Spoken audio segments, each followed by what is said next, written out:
Bonjour à toutes et à tous. Aujourd'hui, nous allons entamer la séance numéro 4 d'analyse SMPCS2 de la Faculté des Sciences de Rabat. Et, entre autres, nous allons parler des intégrales élémentaires et de l'intégration par parties.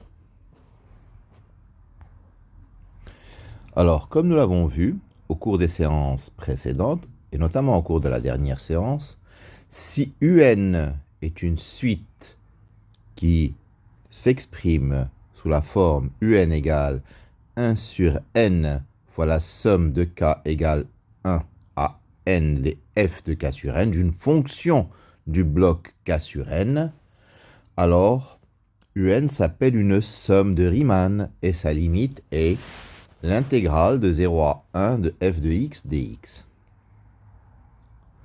Donc, rechercher la limite d'une telle suite se ramènera à la recherche d'une primitive, tout simplement.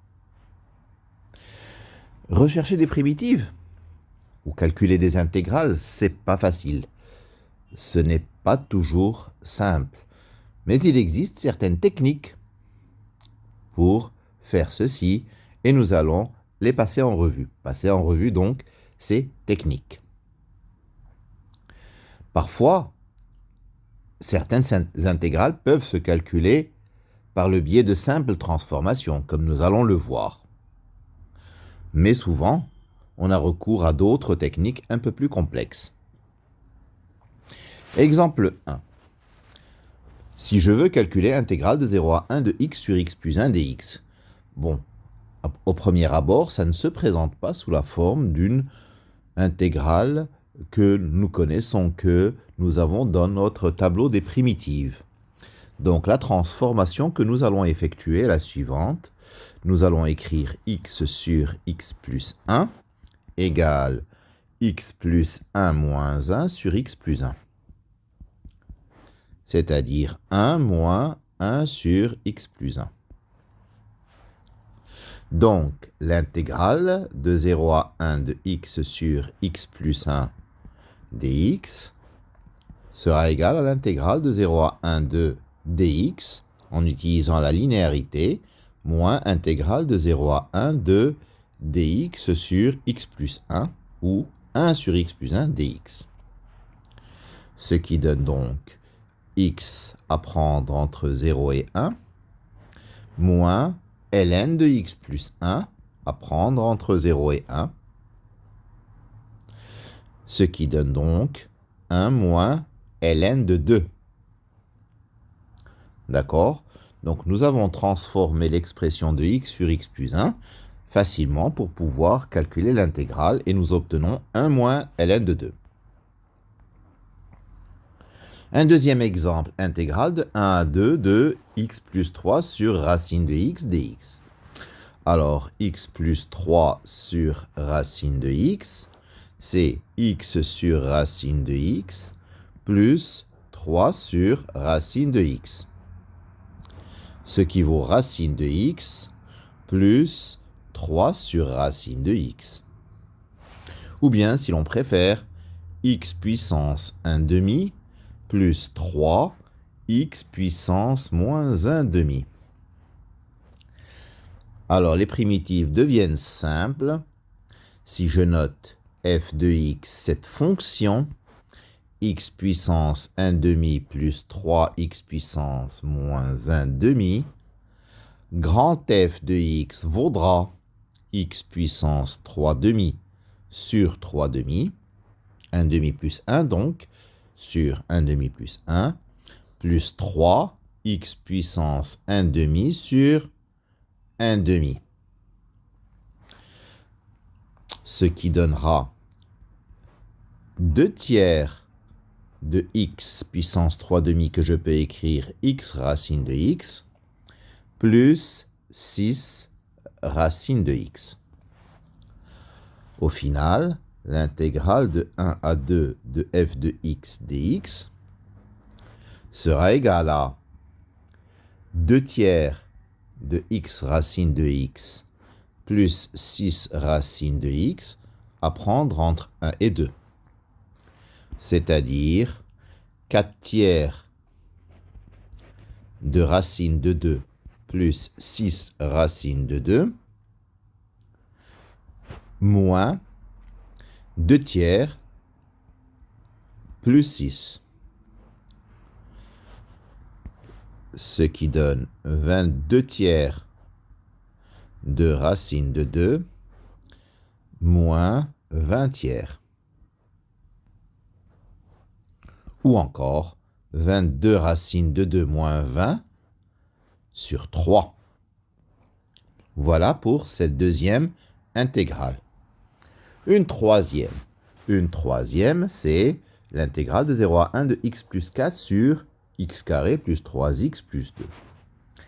Alors, x plus 4 sur x carré plus 3x plus 2 s'écrira x plus 4 sur... On factorise le dénominateur par le biais de delta, par exemple, ou bien par des racines évidentes. Et nous obtenons x plus 1 facteur de x plus 2. Alors, le moyen direct de rechercher l'intégrale que nous voulons, c'est de faire une décomposition de la fraction rationnelle en éléments simples.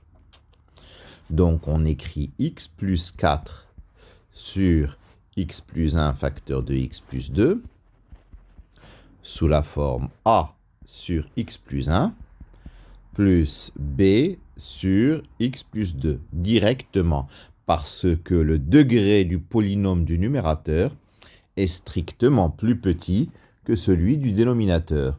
Donc on décompose directement avec les techniques connues de décomposition. D'accord? Comment trouver a? Les techniques sont classiques. On multiplie à gauche et à droite par x plus 1 et on donne ensuite à x la valeur moins 1. Donc quand on multiplie par x plus 1, nous obtenons x plus 4 sur x plus 2 égale a plus x plus 1 fois b sur x plus 2. Et si on donne à x la valeur moins 1, nous obtenons a égale 3. De même, si je multiplie à gauche et à droite par x plus 2 et que je fais x égale moins 2, j'obtiens x plus 4 sur x plus 1 égale b plus x plus 2 fois a sur x plus 1. Et j'obtiens b égale moins 2.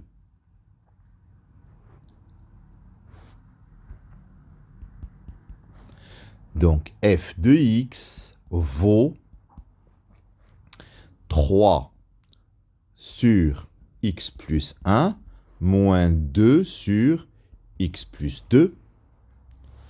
Par conséquent, notre intégrale, que je vais appeler I, vaudra 3 ln de x plus 1 moins 2 ln de x plus 2 à prendre entre 0 et 1. C'est bien ceci, 0 et 1, effectivement. Donc, si je calcule, j'obtiens 3 ln de 2 moins 2 ln de 3 moins 3 ln de 1 moins 2 ln de 2. Ce qui nous donnera au final 5 ln de 2 moins 2 ln de 3. Voilà. La quatrième intégrale, c'est intégrale de 0 à 1 de 2x plus 5 sur x carré plus 1. Je vais l'écrire 2x plus 5 sur x carré plus 1. C'est 2x sur x carré plus 1 plus 5 sur x carré plus 1. Maintenant, je reconnais facilement La première, c'est la dérivée de x carré plus, plutôt ln de x carré plus 1. Ln de x carré plus 1, sa dérivée, c'est u' sur u, 2x sur x carré plus 1. Et puis l'autre, c'est le 5, je le mettrai devant et j'obtiendrai l'arctangente. Donc, notre intégrale de 0 à 1 de 2x plus 5 sur x carré plus 1 dx sera égale à ln de x carré plus 1 plus 5 arctangente x à prendre entre 0 et 1. À savoir, quand x vaut 1, ça fait ln de 2 plus 5 fois arctangente 1, c'est pi sur 4, plus 5 fois pi sur 4. Et en 0, ln de 1 vaut 0 et arctangente 0 vaut 0. Et voilà, notre intégrale est déjà calculée. Alors,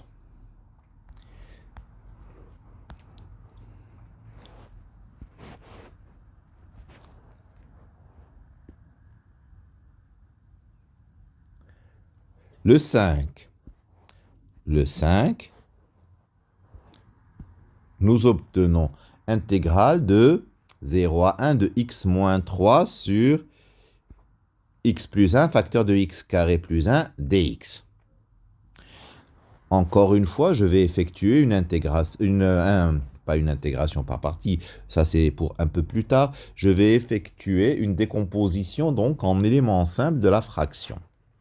Donc, x moins 3 sur x plus 1, facteur de x carré plus 1, vaut a sur x plus 1 plus bx plus c sur x carré plus 1. Comment vais-je déterminer a? Comme tout à l'heure, je multiplie par x plus 1 et je donne à x la valeur moins 1. Donc j'obtiens directement, en multipliant par x plus 1, ce terme-là va s'en aller. Et donc j'obtiendrai en remplaçant x par moins 1, au numérateur moins 4, au dénominateur 2. Ça fait que a vaut moins 2, parce que comme x plus 1 sera en facteur dans ce terme-là, après remplacement par moins 1, ça donnera 0. Donc j'obtiens a égale moins 2. Comment vais-je obtenir b et c? En utilisant les nombres complexes. Je vais multiplier par x carré plus 1 et donner à x la valeur i. J'obtiens donc à gauche i moins 3 sur i plus 1 égale bi plus c. Je mets le terme de gauche sous la forme algébrique, c'est-à-dire je multiplie par le conjugué du dénominateur. Donc j'obtiens i moins 3 facteur de 1 moins i sur 1 plus i facteur de 1 moins i, ça fait 2, égale donc bi plus c. B, ce sera la partie imaginaire et C, la partie réelle. Alors, si je calcule, moins 3, moins i carré, ça fait plus 1. Moins 3 plus 1, ça fait moins 2. Moins 2 sur 2, ça fait moins 1. Et donc, pour la partie imaginaire, i fois 1, ça fait i.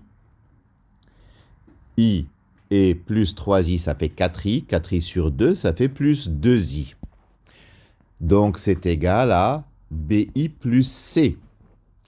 La partie réelle, donc, c vaut moins 1 et b vaut 2. Donc, nous obtenons alors la fraction qui vaut x moins 3, ou je vais l'appeler tout simplement f de x, égale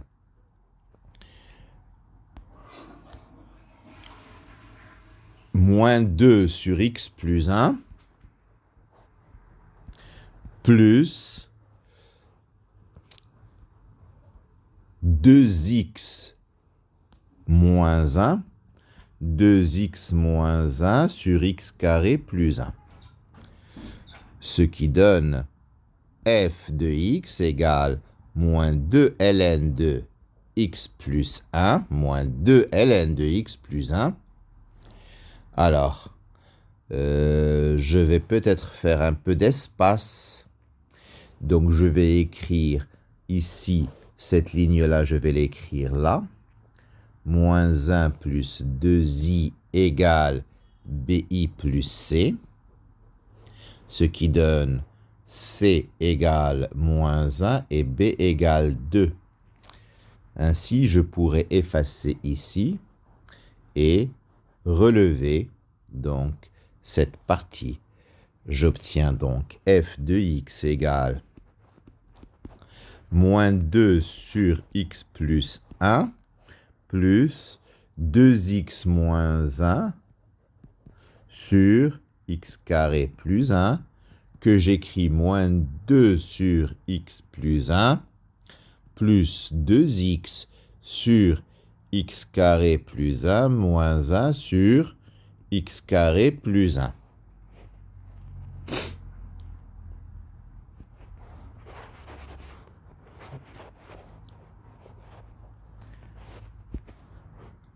Primitive grand F de x vaudra donc moins 2 ln de x plus 1 plus ln de x carré plus 1 moins arc tangente x.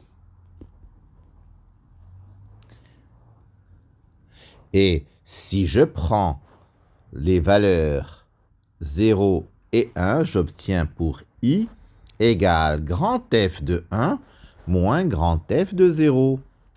Bon, grand F de 0, on voit que ça fait 0 parce que ici, nous avons ln de 1 dans le premier. Dans le second, nous avons ln de 1. Et dans le troisième, nous avons arctangente de 0. Ils valent tous 0. Donc, il nous reste f de 1. Ça fait moins 2 ln de 2. Plus ln de 2, ça fait moins ln de 2. Moins pi sur 4. Et c'est terminé pour le calcul de cette intégrale.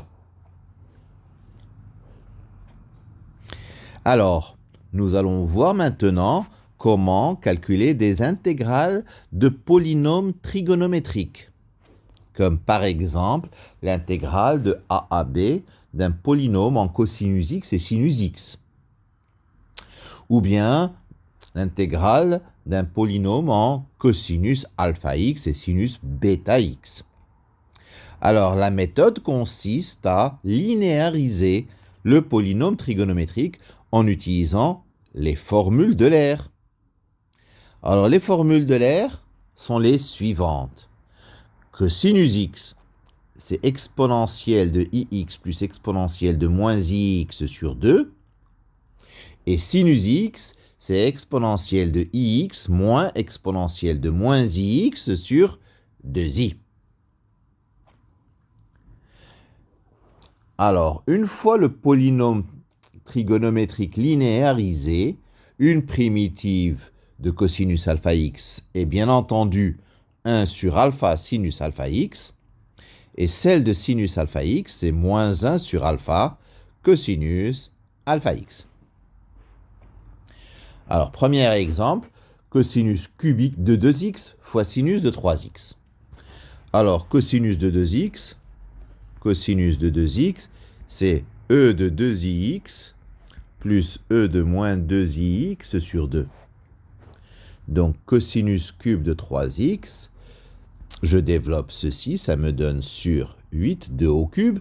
Et au numérateur, ça fait a au cube, donc e de 6ix, plus 3a carré b, plus 3e de 2ix, plus 3ab carré, 3e de moins 2ix, plus b au cube, e de moins 6ix. Sinus de 3x vaut e de 3ix moins e de moins 3ix sur 2i. Alors, si je multiplie tout ça, j'obtiens sur 16i. Et donc, j'obtiens les termes en développant les numérateurs. Ça fait e de 9ix. 6 plus 3, ça fait 9. Plus 3e de 5ix. Plus 3e de ix. Plus 1. Non, pas plus 1. Moins 6 plus 3. E de moins 3ix. Pardon. Moins 6ix plus 3ix, ça fait... J'efface. Donc, j'obtiens plus e de moins 3ix. Moins e de 3ix.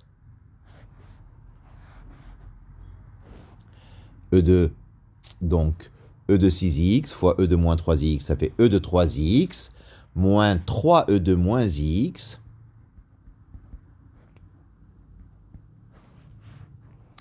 moins 3e de moins x, moins 3e de moins 5x, moins 3e de moins 5x, et enfin, moins e de moins 9x. Donc, ceci est égal. Alors, e de 9x moins e de moins 9x, ça fait 2i sinus 9x. Celui-là et celui-là. E de 5x moins e de moins 5x, donc ça fait plus 6i sinus 5x. Celui-là et celui-là, plus 6i sinus x. Et enfin, celui-là et celui-là, ça fait moins 2i sinus 3x. Le tout sur 16i. Ce qui donne 1/8 de sinus 9x plus 3/8 de sinus 5x plus 3/8 de sinus x moins 1/8 de sinus 3x. Voilà pour notre fonction f de x. Alors, grand f de x sera donc moins 1 sur 72 cosinus 9x, moins 3 sur 40 cosinus 5x, moins 3 sur 8 cosinus x, plus 1 sur 24 cosinus 3x. D'accord? Donc, comme c'est entre 0 et pi sur 2, les valeurs en pi sur 2 valent tous 0. Cosinus de 9 pi sur 2, ça fait 0. Cosinus 5 pi sur 2, ça fait 0. Cosinus pi sur 2, ça fait 0. Cosinus 3 pi sur 2, ça fait 0. Et en 0, tous les cosinus valent 1. Tous les cosinus valent 1. Mais comme c'est moins la valeur en 0, donc ça va nous faire moins tout ceci, ce qui change tous les signes, et nous obtenons 1 sur 72, plus 3 sur 40, plus 3 sur 8, moins 1 sur 24. D'accord? Alors, donc, le dénominateur commun, je crois que c'est 360. Donc, ça va faire 5 sur 360. Ça, je dois multiplier par 9, donc ça fait plus 27 sur 360. Ça, je multiplie par... par 45, je crois. Par 45. 3 fois 45, ça fait 135. Sur 360.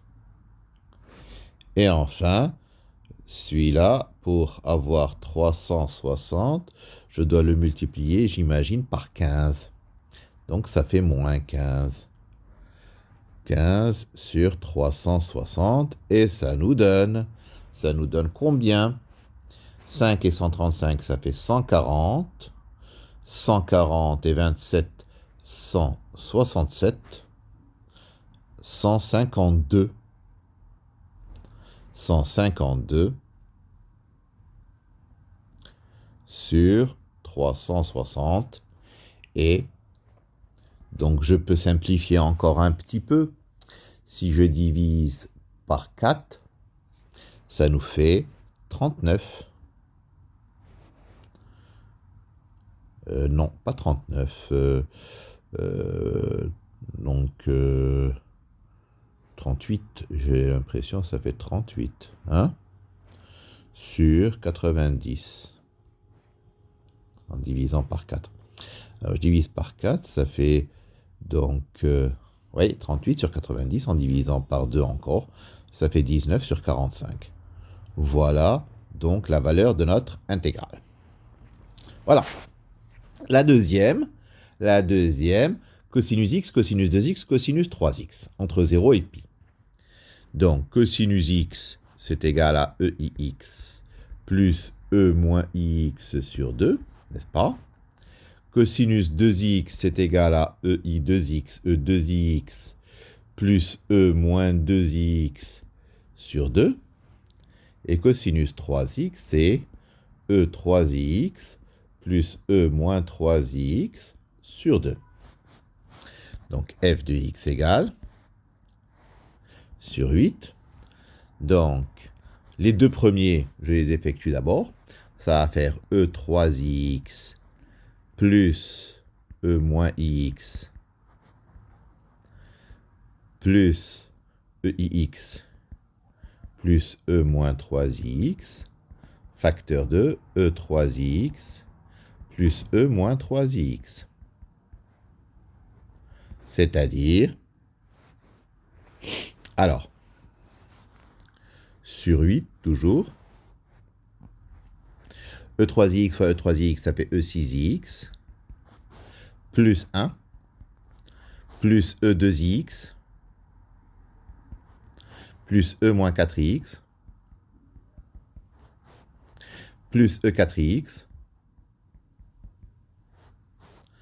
plus E moins 2ix, plus 1, plus E moins 6ix. Donc 1 et 1, ça fait 2. 2 sur 8, ça fait donc 1 quart. Plus, et les autres, c'est des cosinus. Donc, E6x plus E moins 6x, c'est 2 cosinus 6x, divisé par 8, ça fait 1 quart de cosinus 6x.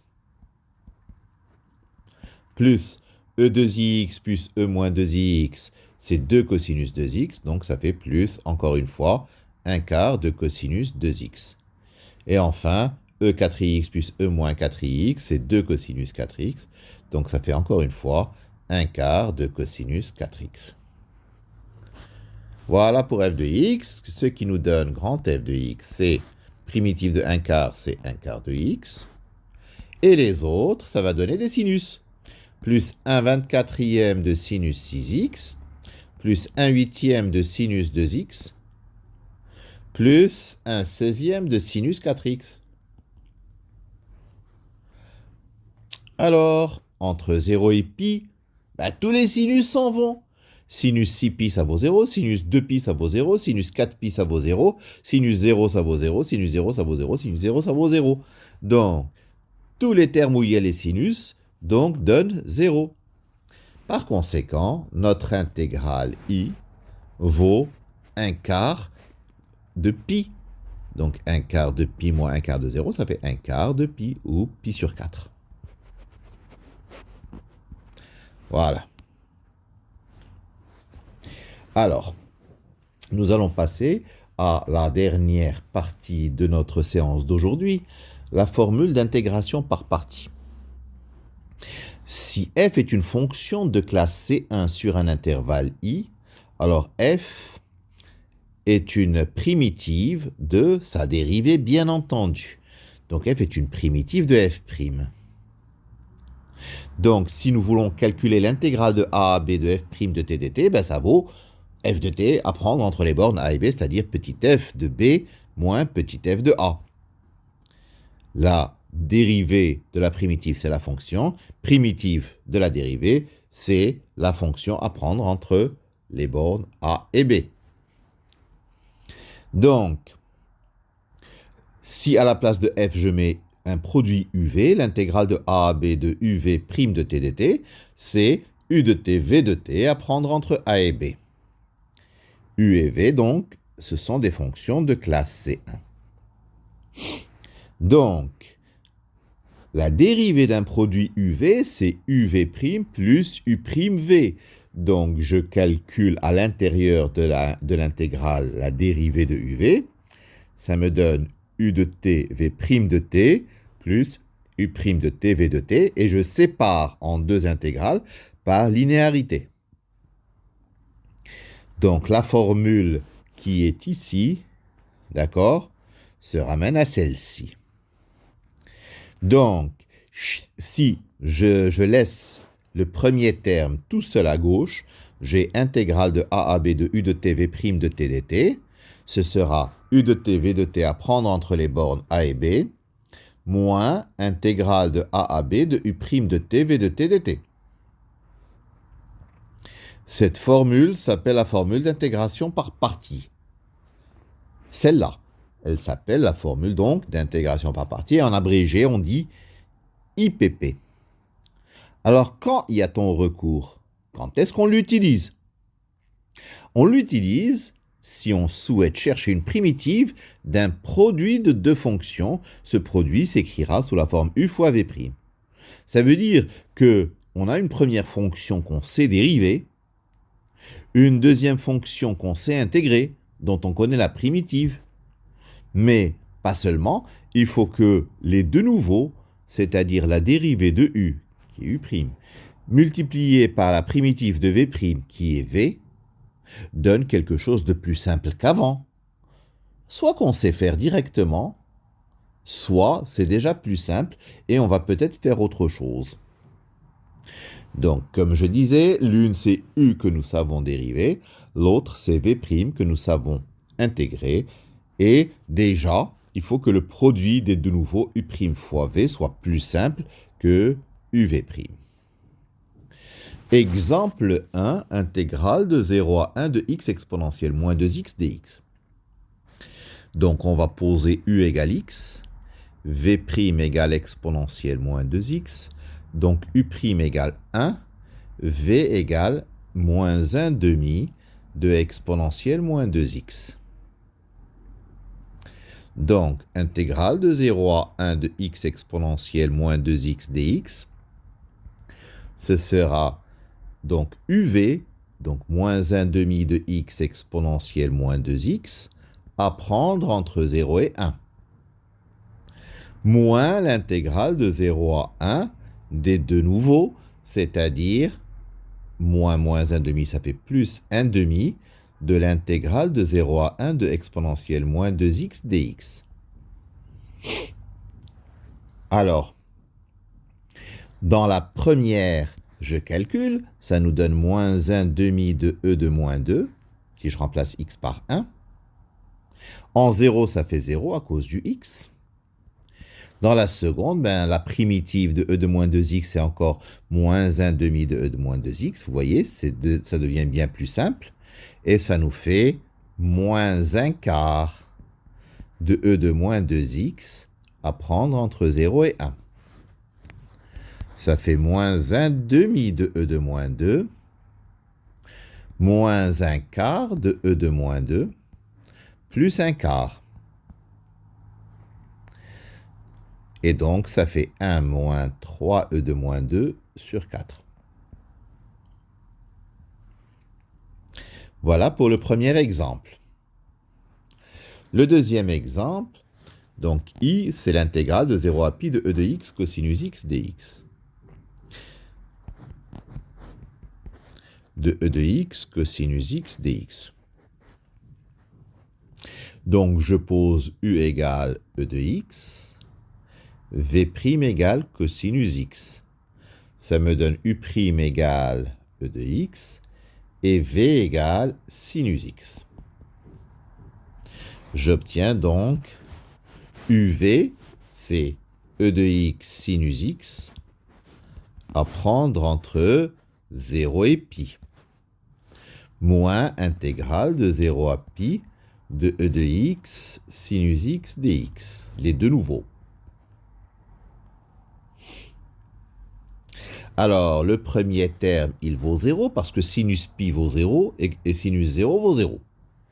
Il me reste moins intégrale de 0 à pi de E de x sinus x dx. J'obtiens donc une nouvelle fonction. Je vais calculer l'intégrale avec une intégration par partie à nouveau. Je vais poser U égale E de x, ce qui donne U' égale E de x, V' égale sinus x, donc V égale moins cosinus x. I devient moins, alors UV, ça fait moins sinus x, moins cosinus x, E de x, d'accord, à prendre entre 0 et pi, moins l'intégrale des deux nouveaux, donc plus intégrale de 0 à pi de E de x cosinus x dx. Voilà, ce qui donne, donc, moins, ça s'en va, cosinus pi, ça fait moins 1 fois E de pi, moins E de pi, moins cosinus 0, c'est 1, exponentielle 0, c'est 1, ça fait donc moins 1. Moins l'intégrale que j'avais au début, c'est-à-dire moins i. Donc, nous avons i égale moins e de pi moins 1 sur moins e de pi moins 1 moins i. Je ramène le i qui est à droite de l'autre côté. Donc, j'obtiens 2i égale moins e de pi moins 1. Et donc, l'intégrale que je cherchais, l'intégrale i, vaut moins e de pi moins 1 sur 2. Souvent, on se dit, j'obtiens la même intégrale qu'au début. Je suis bloqué. En fait, je ne suis pas bloqué parce que l'intégrale i que j'avais à gauche, je la retrouve à droite avec un signe moins. Donc, je peux résoudre l'équation et trouver la valeur de i égale moins e de pi moins 1 sur 2. Un autre exemple, j'ai à calculer l'intégrale de 1 à e de ln de x au carré dx. Alors, donc, cette intégrale se ramène à une intégration par partie. Ça appelle une intégration par partie. Pourquoi? Parce que ln de x, à chaque fois, c'est un terme dérangeant pour le calcul d'une primitive. Il y a ln de x, il y a arctangente x, qui sont des termes en général qu'on souhaite dériver, dont on souhaite se débarrasser. Donc, l'intégration par partie va se présenter de la sorte. U égale ln de x au carré et v' égale 1. Ce qui donne U' égale 2 ln de x fois 1 sur x. Je rappelle que la dérivée d'un carré, d'une fonction au carré, c'est 2 fois cette fonction fois sa dérivée. 2 ln de x fois 1 sur x. Et puis v, primitive de 1, c'est x. I, notre intégrale i, c'est uv à prendre entre les bornes, c'est-à-dire x fois ln de x au carré à prendre entre 1 et e, moins l'intégrale de 1 à e des deux nouveaux. Alors le x fois 1 sur x, ça va se simplifier. Le 2, je le mets dehors. 2 fois intégrale de 1 à e de ln de x dx. Bon, je ne suis pas encore sorti d'affaire parce que j'ai encore ln de x, mais c'est déjà plus simple. Je l'avais au carré, maintenant je l'ai à la puissance 1. Donc, je continue. Au passage, je vais calculer donc la quantité entre crochets. Ça me donne, quand x vaut e, ça fait e. ln de e, c'est 1. 1 au carré, ça fait 1. Donc, ça fait e moins. Et la valeur de 1, ça fait 0 à cause de ln de 1. Donc, le premier terme, c'est e moins 2 fois intégrale de 1 à e de ln de x dx. Je calcule cette deuxième intégrale par une intégration par partie. Je vais poser u égale ln de x, v' égale 1, u' égale 1 sur x et v égale x. Donc, intégrale de 1 à e de ln de x dx vaut x ln de x à prendre entre 1 et e moins intégrale de 1 à e de x sur x, ça fait 1, donc de dx. Alors, x ln de x, en e, ça fait e, en 1, ça fait 0, donc ça fait e moins, alors, l'intégrale de 1 à e de dx, c'est x à prendre entre 1 et e, ce qui fait donc e moins 1. Donc, ça fait 1. Au final, notre intégrale de départ vaut I égale, souvenez-vous, E moins 2 fois cette intégrale que je viens de calculer, c'est-à-dire E moins 2 fois 1, c'est-à-dire E moins 2. Voilà, la 4e séance vient de se terminer. Merci beaucoup et nous nous retrouvons pour la 5e.